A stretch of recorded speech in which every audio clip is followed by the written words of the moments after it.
Bismillahirrahmanirrahim. I am Professor Dr. Ehsan Malik and I am Dean Faculty of Management Sciences with Lahore Leads University, Lahore. We are running these two departments under this faculty. One is known as Department of Business Administration and other is known as Department of Accounting and Finance. And we have not only at the bachelor level BBA, but also this year we are going to start BS in Financial Technology, in Digital Marketing, in Entrepreneurship, and these sort of things we will also start as a degree courses.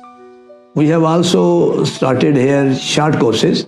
Short courses will be a few weeks as well, but mostly we will concentrate on short course of 2 months. It will be weekend program, Saturday and Sunday, also in the same field.